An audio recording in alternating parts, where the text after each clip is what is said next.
Today, we're going to look at 3 places you can't go and people who went there anyways. But in fairness, one of these stories is actually more like a thing you can't do and person who did it anyway. But we believed it was still close enough that it could be included. But before we get into those stories, if you're a fan of the strange, dark, and mysterious delivered in story format, then you've come to the right place because that's all we do, and we upload once a week. So if that's of interest to you, please eat an orange in front of the like button and make a whole scene about how amazing this fruit tastes, and then offer the like button your other orange you have with you. Except don't tell them it's not really an orange, it's the fruit from a strychnine tree. Also, please subscribe to our channel and turn on all notifications so you don't days before Christmas in 2010, and 54-year-old Alan Catterall, along with his future son-in-law Mark, were sitting in the break room of a kayak molding facility in the United Kingdom where they both worked. And as they sat there drinking tea, they began exchanging notes about what gifts they got for the rest of their family for the holidays. And as they spoke, they both were very careful to keep their voices very quiet in fear that someone might overhear them, because Alan's wife and daughter also worked at this kayak company. Alan had worked for this company for 10 years, and even though it was back-breaking work a lot of the time, he loved it because it meant he got to spend all this time with his family basically 24/7. It was only 7 a.m., which meant Mark and Alan had just started their shifts, but they were already taking this break to talk about Christmas because they were so excited about it. But they finally said, okay, we do need to go to work, and so they put their cups in the sink, and then Alan made his way down to the factory floor, and his future son-in-law Mark made his way up to the control room. On the factory floor, where Alan was heading, was where all the special machinery was inside of these little rooms where the kayaks were actually molded and put together. And it was Alan's job to make sure the machinery was clean and operational. The machinery inside of these little kayak making rooms was very customized and very finicky, and so Alan was one of the few people at the company who really understood what made it work and what would cause issues, and so he was very valuable at the company. That day, Alan knew one of the circuit boards for one of these molding rooms had shorted out, and so the leadership had decided to shut down that particular molding room while the circuit board was fixed. And so when Alan went down and began checking out each of these molding rooms, he knew which one had been shut down. So he knew when he went in there, it was not going to be operational. But when he went into that particular molding room, he noticed that it really needed a good clean. When these kayaks were made inside of these molding rooms, a lot of times the excess plastic would kind of seep out of the actual mold, and it would get caked to the walls, and it would flake all over the ground. And so periodically, Alan would clean these rooms, and he figured right now, with this one shut down, he might as well clean it. And so Alan grabbed a crowbar, and he headed into this shut down molding room, and he got to work chipping all this plastic off the walls and making a big pile on the ground to sweep out and throw away. But as Alan chipped away at all the plastic, the doors leading into this molding room shut. And so suddenly Alan was cast into total darkness because his only light before that had been coming through these doors. But that was the least of Alan's worries. He knew that if these doors were shutting, these doors were automatic, that meant that the circuit board had to have been fixed, and they didn't know he was in here. And so now this molding room must be operational, which meant he only had minutes to get out of this room. And so Alan ran to the door, and with his crowbar, he began trying to pry the doors open, but he couldn't. These are mechanically sealed doors. They do not just open. You need to press a button to release them. But Alan's in a total panic. He knows what happens in this room, and he just can't get the doors open. And so he began banging on the door with his crowbar and screaming for anybody out in the factory floor to please stop this process that's surely starting inside of this room. Open these doors, get me out of here. But it was so loud out on the factory floor, nobody heard him. And so before long, Alan must have looked around and saw the walls inside of this tight, cramped space beginning to glow red. Because this molding room was actually just an oven. It reached almost 600 degrees Fahrenheit in about 10 minutes. And so Alan is watching as this oven is restarting, and he's sealed inside of it. And so the walls turned bright red, and then before long, the crowbar he was using to try to open the door must have become so hot he couldn't have held it. And then the ground as well would have been red hot, and his shoes would have begun to melt. And then the air temperature inside would have gotten so unbelievably hot, he couldn't have breathed breathed. And so screaming in pain and pounding on the door, leaving his skin on the door every time he hit it, Alan eventually just collapsed to the ground in unimaginable pain as he cooked alive. Finally, when Alan caught on fire and black smoke began coming off of his body and pouring out onto the factory floor, the factory realized there's a problem with this molding room, so they turned it off, they opened it up, and they discovered Alan. It would turn out, after Mark and Alan had chatted about Christmas in the break room and then parted and gone their own ways, Alan had gone down to the factory floor and inside of that molding room, and his future son-in-law, Mark, had gone up to the control room where he would have no visibility of the factory floor. All he had was this big switchboard full of lights and switches and gauges that controlled all of the molding rooms. And not long after he got up there and was looking at the control panel, he saw a blinking light come on. And it was for the molding room that Alan was working inside of. And that blinking light meant someone had fixed the circuit board, and so that molding room now had power. And so reflexively, Mark just turned it on. And when he did that, the molding room began its restart process, which included sealing its doors and turning on the oven. And inside of that molding room, there were no safety escapes. In fact, there was really no safety precautions at all with regards to these ovens.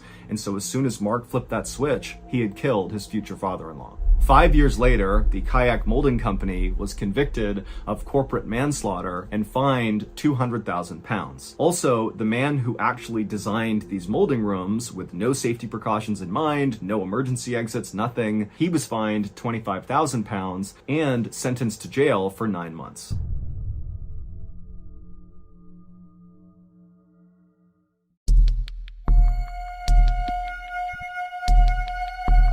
On the evening of October 28, 2006, in a Florida city called Port Richey, a 37-year-old woman named Marisa Weber walked in the front door of her home and called out a greeting to her mom. Her mom didn't call back, but Marisa could hear her in the kitchen making dinner, and so Marisa walked over to say hello. But Marisa only got about 2 feet into the family's very cramped living room when one of their many cats came bombing into the room and nearly knocked Marisa over as it ran past her and ran up to the side of the wall and just stopped and stared at the baseboard of the wall like there was something there. Marisa was totally annoyed by this cat, and as she looked over at it, she knew what it was doing, because lately Marisa had noticed there were clearly rats in her family's home, kind of scurrying around in the ceilings and the walls. Marisa could hear them all the time, and one of their cats was now clearly hunting one of these rats. And this totally stressed Marisa out. She'd actually begun taking anti-anxiety and antidepressant medication largely because of this rat infestation, and really just the fact that Marisa hated living at her parents' home, but she didn't really have the means to go out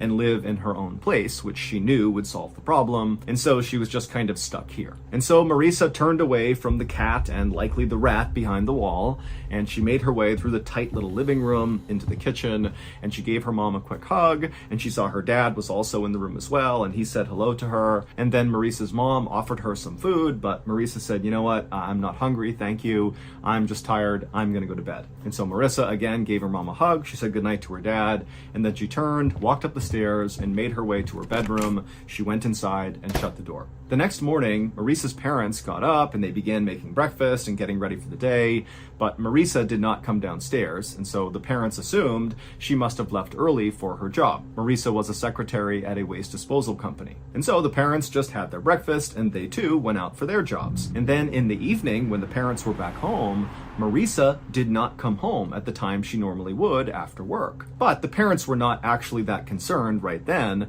because they figured, okay, well maybe she left early and she came home from work early, and so we just kind of missed her on both ends, and that's why her door to her bedroom is shut. She's just come home early and she's in there and she wants to be left alone. After all, she's a 37-year-old woman, she probably wants her space. But later that night, when still the parents had not even heard their daughter moving around up there, the mother went upstairs and knocked on Marisa's bedroom door.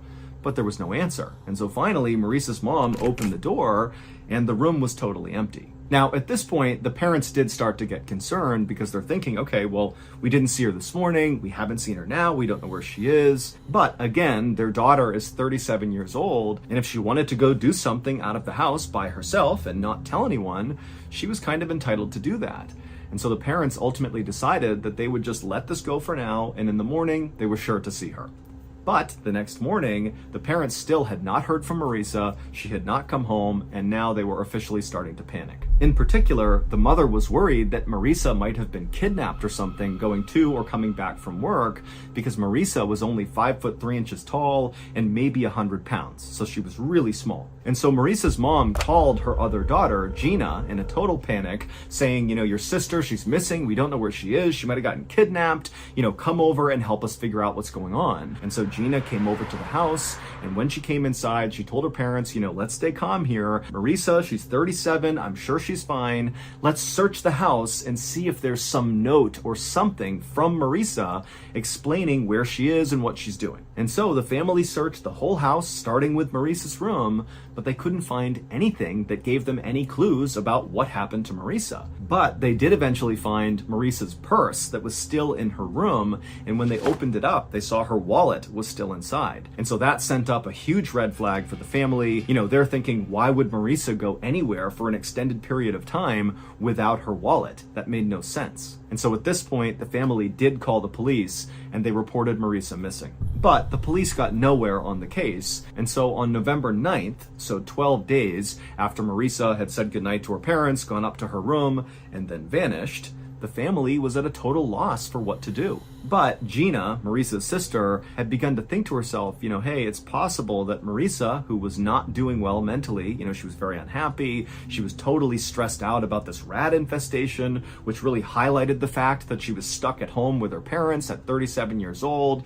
Gina's thinking that it was totally possible that Marisa had just abruptly run away, or worse, maybe she had harmed herself. And so on November 9th, Gina decided she would take one more pass through the family home and just see if she could find any little indication that would give away what was going through Marisa's mind before she vanished. And where Gina started was in Marisa's room. And so Gina, she went upstairs, down the hall, she opened up her sister's bedroom, and she walked inside, and you gotta picture this space. It was totally cluttered, almost like a hoarder's space. There were piles of clothes that were taller than a human person. I mean, this room is totally packed with stuff. But Gina, she took her time kind of walking through the room, looking everywhere, kind of sifting through all the piles of junk and clothes and everything in the room, and she couldn't find anything. But then at some point, her attention was drawn to her sister's bookshelf, and she looked over at it, and she thought she saw something odd right in the middle of the shelf.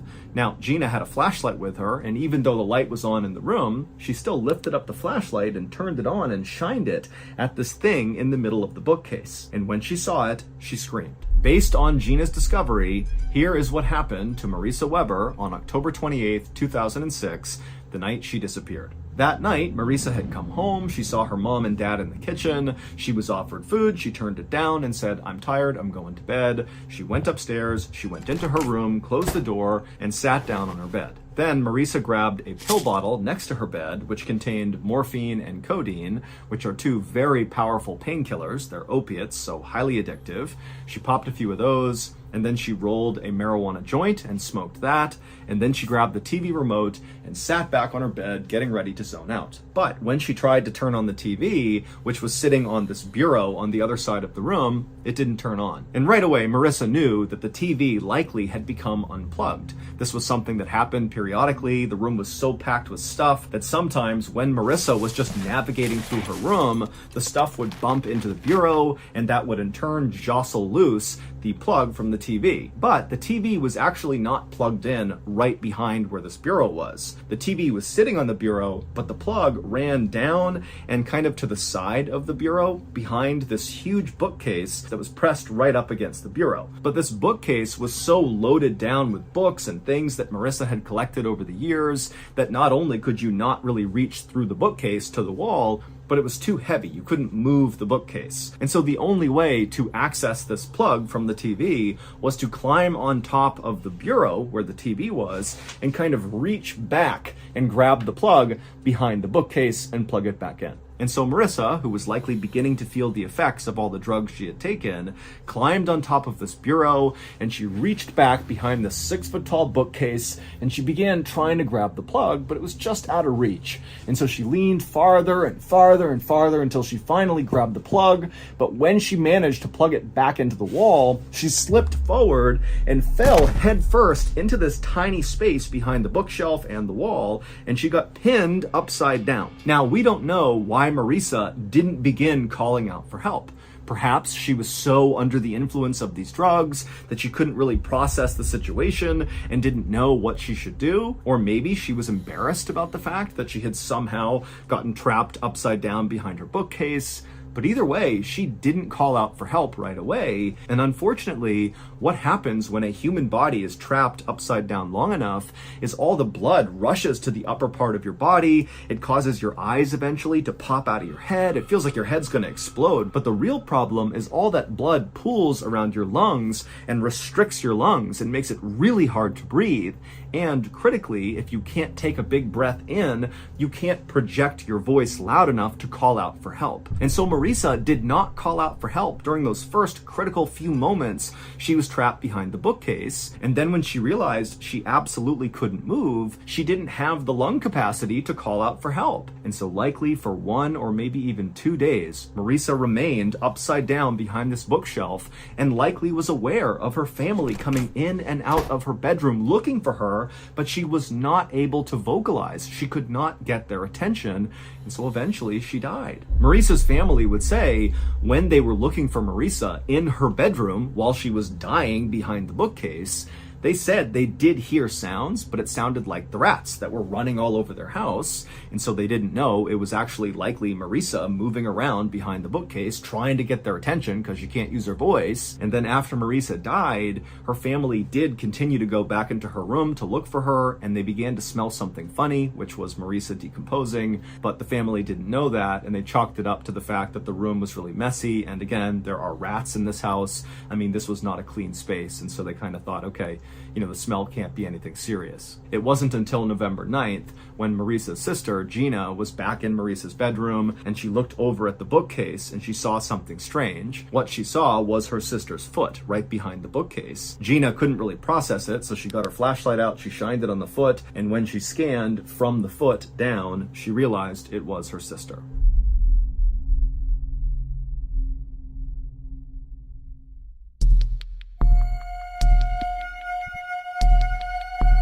On the night of May 29th, 2007, a 29-year-old man named Romy Baligula sang to himself as he and a big group of his friends wandered into a karaoke bar in the city of San Mateo in the Philippines. Life had not been easy lately for Romy, but tonight he was feeling good. He and his buddies had begun drinking alcohol about an hour earlier, and so he already had a nice buzz as he walked into this bar. He had a brand new shirt on, and for the first time in weeks, Romy actually had money in his pocket. Romy had lost his job a couple of months earlier, and since then, he had not been able to find new employment. And so this city he was living in, San Mateo, even though it was one of the wealthiest places in all of the Philippines, it was also known as a place that had lots of poverty and really no safety net for people that fall on hard times. And so if you lose your job, like Romy had, you could find yourself out on the streets really quickly looking for scrap metal to sell and dumpster diving just to find your next meal. And that's exactly what Romy had been doing for the better part of the last 2 months. He had been living out on the streets.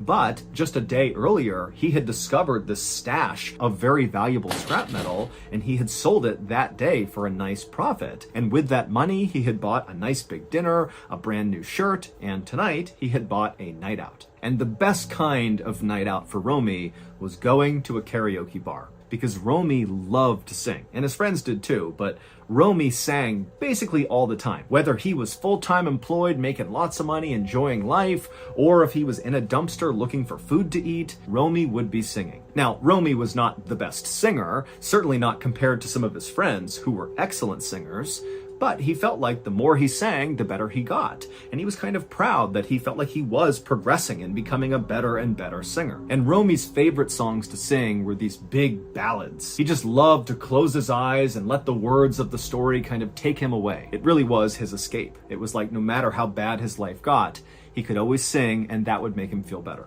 Once Romy and his friends went inside the karaoke bar, they made their way across the very crowded space to the far side of the bar. They found 2 unoccupied tables, they pushed them together, they all sat down, and then they ordered a round of beers. And then after the beers came, the friends all did a toast to their wonderful night out they were having, and then one by one, each of Romy's friends began getting up and making their way over to the karaoke machine and began going through all the music and deciding which songs they were going to sing that night. One of Romy's friends chose an American country song. Another one of his friends chose a pop song from the 1980s about unrequited love. But regardless of the songs that any of Romy's friends chose, when they began getting up there and singing their song, it was like the karaoke bar came alive. People in the Philippines love karaoke. It's really a part of the culture. In fact, many people in the Philippines have a karaoke machine of their own in their house. And so what that means is in karaoke bars like the one Romy was at, the crowd is both really appreciative of good singers who go up there and do karaoke really well, and everyone will get up and cheer and dance along. And then also, if there are bad karaoke singers, the crowd is just as quick to begin jeering and booing at them and getting them to stop. And Romy knew that when he went up on stage that night, he was taking a bit of a risk, because when he went up and identified the song that he was going to sing, he knew it was a questionable choice. But he was confident in his abilities. He had been singing and practicing. He really felt like he was ready to nail this really challenging song, and the crowd was going to love him for it. As Romy sat at the table watching one of his friends perform a fast-paced song about a race car, the bar's bouncer, a 43-year-old man named Robalito Ortega, came over to Romy's table with a big grin on his face. Robalito didn't recognize Romy or his friends. They were new at this bar, and so Robalito wanted to introduce himself and get to know these people. One, because Robalito was a big karaoke enthusiast, just like everybody else was. And two, Robalito felt like it was easier to keep the peace in this bar when everybody knew him and he knew everybody. And so Romy and his friends, they chatted happily with Robalito, and then after Romy's friend, who was singing the song about the race car, wrapped up and came down off the stage, Robalito gave him a nice congratulatory pat on the back and told the friend he did a great job up there. And the friend, in turn, turned around and flagged down the bartender at the other side of the bar and kind of gestured, "Hey, we want another round of drinks." And the friend also made it clear that he wanted to give a drink to the bouncer as well, as like a thank you to the bouncer for giving him the compliment. And the bouncer said, "Thank you very much." And then before long, the beers arrived, and Romy and his friends and the bouncer, they all cheersed and toasted the night and enjoyed their drinks together. And then just a couple of minutes later, it was Romy's turn to take the stage. And so he got up and, as confidently as he could, kind of jogged up onto the stage, and he took the microphone and he looked out at the crowd. And everybody's having a great time. It seemed like the mood was really positive, and Romy really felt like, again, even though this song was a questionable song choice, that this crowd was going to love it and that he was going to do a wonderful job. But when the song began to play in the background, Romy noticed that right away, the mood in the bar completely shifted. It went from loud, happy, and talkative to almost silent as everybody in the bar turned and looked up at the person who had chosen this song. But Romy had anticipated this, and he knew as soon as he actually began singing this song that he could win them over. He was going to nail this song. And sure enough, Romy began to sing, and right away, it was like the mood began to kind of return to what it was. People in the audience could tell that Romy was doing a good job, and so about a third of the way into his song, Romy noticed that the bar was basically back to normal. He even looked over and saw the bouncer, who was still standing with his friends over at the table, had raised his beer, kind of saying, "Keep it up, you're doing great." And when Romy saw the bouncer really getting into it, Romy had this surge of adrenaline, and suddenly he felt so confident that he really leaned into the song. And so he began dancing on stage and really belting out each of the lines of the song. But at some point in the song, there's this moment where the singer really needs to hit a high note. And when Romy very confidently attempted to hit this high note, his voice cracked, and it was a really loud, like obvious cracking of his voice, and it kind of threw Romy off rhythm, and he couldn't really get back on rhythm. And so right away, the audience reacted by going quiet again and looking angrily angry up at Romy, like, we knew you were going to screw this up. This was a bad choice. And Romy actually looked over and saw the bouncer. And now the bouncer had his beard down and he's glaring angrily at Romy like, what are you doing? But Romy, even though he was kind of faltering here, he did his best to kind of regain his composure because he knew he had practiced this song so many times. He knew he could do it. And he tried so hard to get back on track, but he just couldn't do it. And it was around this point that he looked back at Robolito, the bouncer, and all he would have seen is Robolito angrily belting out the words of this song, almost like he was trying to override how badly Romy was singing it. And then at some point, as Romy is staring at Robolito, Robolito, while singing this song, pulls out a gun, aims it at Romy, and fires. In the Philippines, there is one song that everybody knows you do not sing. In fact, this song is often banned in most karaoke bars, and then even when it's not banned, nobody sings it. And the reason this song is so forbidden is because since 1998, people have begun being murdered for singing it. Reasons unknown, but it just keeps on happening. Since 1998, 12 people have been murdered either while they were singing this song for karaoke or immediately after it. The forbidden song is called My Way by Frank Sinatra, and that was the song that Romy chose. Now, no one really understands why this song somehow elicits all this violence in people in karaoke bars in the Philippines, but it does. Some have said that the message of the song, which is about a man being a man and doing it his way, kind of brings out a lot of masculine energy amongst people that are listening to it, and it can apparently prompt people to just suddenly start acting violent. But that's just a theory. No one really understands why this song just keeps leading to murders. But on May 29th, 2007, when Romy sang this song, Robolito, the bouncer, who liked Romy and liked his friends and was having a nice drink with them, he just couldn't handle it when the song was getting butchered, and he hated the song to begin with. And in fact, ironically, Robolito had been hired by that karaoke bar specifically to keep the peace if the song were to come on.